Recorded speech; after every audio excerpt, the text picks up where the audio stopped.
Welcome back to the video, good friends. Brian from Apex Detail. We did a lot of work to the M2 BMW here. We're going to finish up with the engine compartment and engine compartment area coating, prep and coating. And today we're going to use an engine compartment specific coating. Is that completely necessary? Not really. You can use the same coating you used for the paint on the outside or your wheels or any industrial coating. But this one here is just a little bit different, and I'm going to break it down for you. Today we have the Vonixx V-Energy engine compartment coating. And we're going to use it on this engine compartment. We're going to prep for it. We're going to apply it. I'll share my experience with it, so let's get right into the video. We have a lot of time into the M2 BMW here, starting off with prep. A full body matte PPF job, coating on top of that, wheel, caliper coating, interior coatings. Now, one last thing. We're going to prep and protect the engine bay area. Now, normally I would have just a little bit left over from the coating on such a small car, left over from the exterior and the wheels. And I would just use that for coating this area, which contains painted parts, metal parts, plastic, rubber, wires, you name it, it's in here. And the leftover coating from your outside would work perfectly fine. The coating we're going to use today is specifically designed for all of these in one coating. Painted surfaces, metal surfaces, plastic, rubber, which will expand and contract. So the coating is meant to be a pliable film coating for the surfaces in the engine bay that will let it twist and turn and expand and contract with heat. And it is said to last for 4 years. Is all that true? Who knows? We're going to find out, because we're going to be maintaining this car for a long time. A long period of time, as long as they have it, and that will give me time to keep an eye on the coating we lay down in this engine bay. The Vonixx V-Energy engine specific ceramic coating, SiO2, and some other proprietary elements in their formula. Let's see what's in the kit. We have a 50 ml bottle, so that's a lot. I mean, you could probably get 3, 4, 5 engine bays done with this easily and still have a lot left over. We have 2 application foam blocks, pliable, can bend to the contours and the shapes in an engine compartment. And then we have a sticker that lets us know the car is protected by Vonixx. Okay, the first thing I'm going to do is I'm going to take a vacuum cleaner and suck up any debris that I can, the bigger stuff. Leaves, debris from trees, you name it. And most of that's going to get caught up in these areas right here. The wiper motor cowl, the arms and the motor of the wipers, is part of the engine compartment to me. That's going to get coated, and that part gets beat to hell with the sun's harmful rays and weather sitting in there, water laying in there with dirt and pollen in it. So we're going to suck up as much of that debris as we can, and we'll use a vac for that.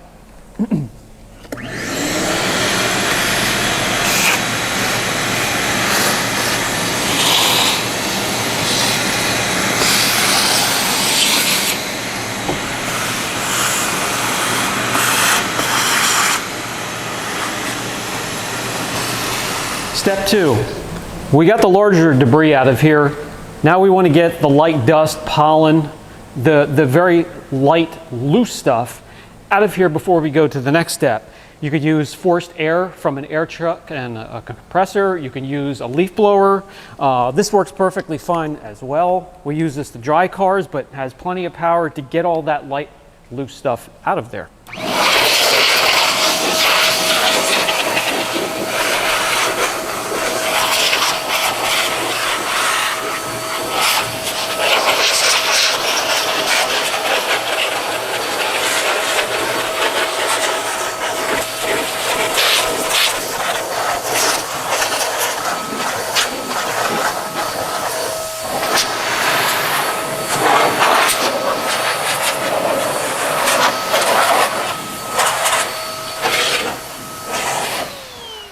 Normally, a lot of cars would have the heat padding on here, which runs all the way up almost the length of the inside underbelly of the hood.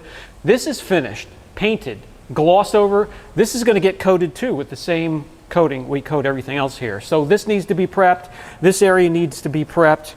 And we have the first 2 steps done. Okay, this next step is going to vary greatly depending on the condition of your engine compartment. We're going to work from top to bottom here, so we'll start with the underbelly of the hood. And if it was really heavily soiled, you could foam it. You could use a pressure washer. What we're going to do in this case, because it's only dusty, is a rinseless wash. So what you're going to need on hand for me here is the rinseless wash itself, your B or C tier towels, a detailing brush if and where it's needed. And I'm just going to mist this down.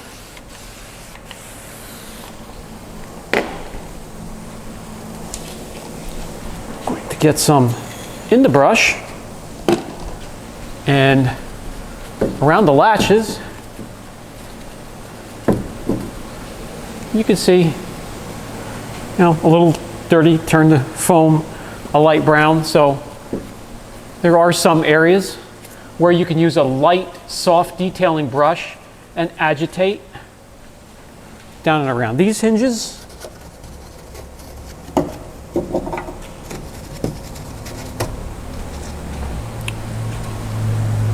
And what we'll do when we're finished getting after all the areas that we want to agitate and pull the heaviest dirt from, we'll grab our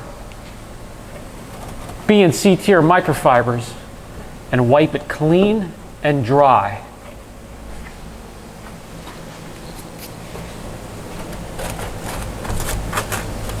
I'm not going to put you through the pain of watching this whole underside of the hood here, so we'll fast forward and get to the next part. Next, if you are not sure that your rinseless wash leaves some sort of a film behind, grab a panel prep. In this case, the Peleus panel prep for Phoenix EOD, and just quickly go over the area. Prep this surface for the coating properly. This will let the coating get a good grip with the surface, making sure there's nothing in between it and the bond of the coating. Top half, underside of the hood, prepped and ready to go. Looks good. Let's get down into the meat and bones of this engine compartment. Same deal as up here. If you had an engine area that was heavily soiled, brake fluid, power steering fluid sprayed all over the place, antifreeze maybe came up over top of the reservoir, anything that you would use a degreaser for, and maybe even a pressure washer if you have to. We don't like to go that route if we don't have to. So the least amount of moisture in this area, the better. A steamer would really do you well. In this case, all we need is what we needed up top there, and that was a little bit of rinseless wash. Not enough moisture to get down into areas and cause trouble, but enough moisture where if we need, we could bring in a detail brush, agitate here and there, and as you can see, just that little bit, and we have plenty to work with, and agitate the areas we need to get them clean. Follow that up when you are satisfied with a microfiber towel, and take your time and mop all of that up. And it doesn't matter if it's heavy dirt, heavy grease, light dust, light dirt, pollen. Take your time and get it all. I mean, you can go down the rabbit hole when it comes to engine compartments. If it's an engine compartment that's not completely covered with the plastic trays here and there. This one doesn't have really anything except for up here. And there's nothing to it. Some venting. It is lightly textured, but it doesn't take long at all, and we're through it. So again, I'm not going to ping you and have you watch me go through this whole thing. You get the idea. I'll be back to you when we get to the next step. The engine compartment is now clean, and I did the exact same thing I did up here and went over that area with a panel prep as well, just to make sure there's no film left behind. Time to get to the coating. 50 ml bottle, I mean, that's a lot. That's plenty for what we need to do. We have a little bit that's crystallized in the top, so it must have been sitting for some time.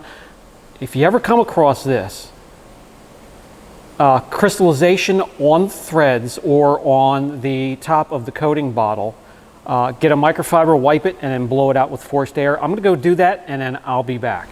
Okay, that's a deep recess in there, so there's always a good chance if some of the coating spills down in there that it's going to crystallize. I always like to pop these out and use a dropper, but in this case, we're gonna use what came in the kit. So let's prime the pad.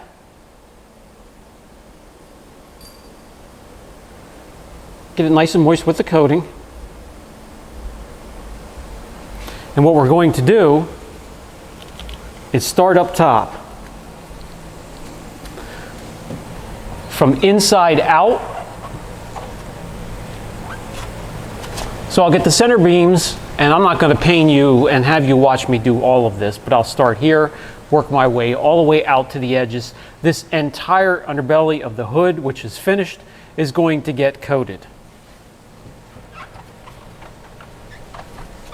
This is definitely a 6-logger job here. All right, by the time I'm done getting it on there, it's time to wipe it off immediately. So I have 2 of the best B-tier towels. They're not great, but they're good enough. And we're gonna start wiping off right where we began to apply the coating. I'm gonna use this first microfiber to get as much as I can, and then come in with the second microfiber and buff to perfection. Doesn't wipe off hard at all. Seems like so far a very easy coating to work with on painted surfaces, but I don't want to move too fast because we have a ton of different materials down below here. Okay. Looking good. Okay, here we go. This is the part of the engine compartment that, again, you can go down the rabbit hole. I mean, look at all these intricate designs and shapes and holes and, oh boy. So I'm going to change things up a little bit. Instead of that foam pad, which tends to get a little grabby and folds up too quickly, I just like to get a micro suede applicator and then, wrap it around my fingers and apply it that way. So let's prime the pad. Get a lot on there. I mean, what are you saving it for? Especially 50 ml in the bottle.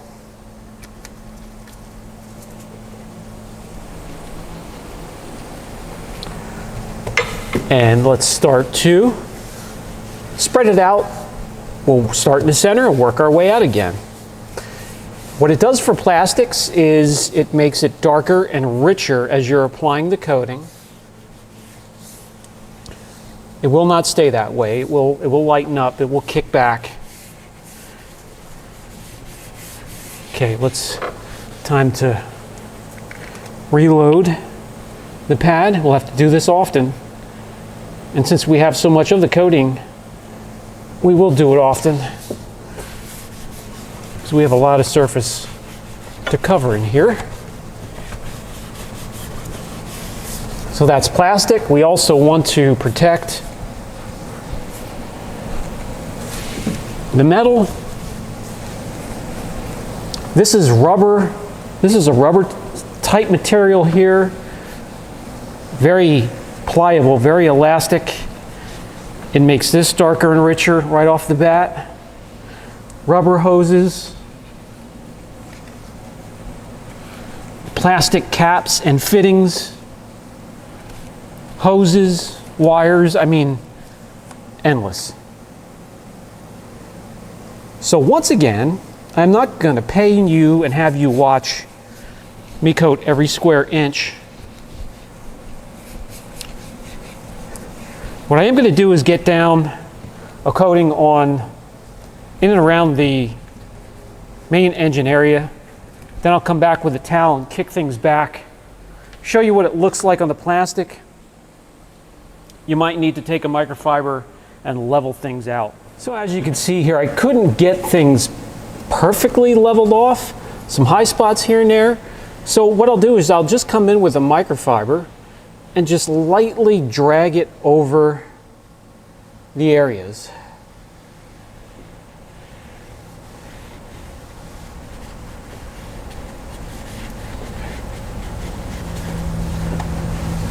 High spots removed. Looks fantastic. And I'll just continue that all the way around. There is to it, good friends. You're done. You can sit back, take a deep breath, enjoy the results. All we need to do is let it cure. Really no mention of curing. I'm going to give it the 12 to 24 hours. No topper. Send it on its way.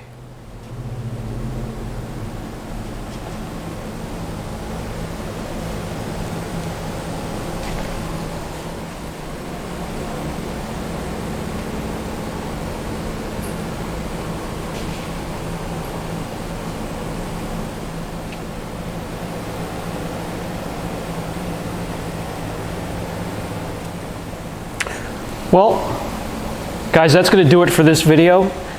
The experience, really nothing bad so far. It was easy to get on there, easy to wipe off, easy to level off. It has a nice look to it, has a nice even distributed look. You know, a specific coating for engine compartments, I guess, a good idea. You have different types of materials that are expanding and contracting in different ways as the engine compartment heats and cools. So I guess there's something to it. I myself, I would have taken what's left of the coating for the exterior and coated the engine compartment with that. But time will tell. We're going to get this back year after year as long as they own it. And I'll keep track of this engine compartment and fill you in. Brian from Apex Detail, catch you in the next video.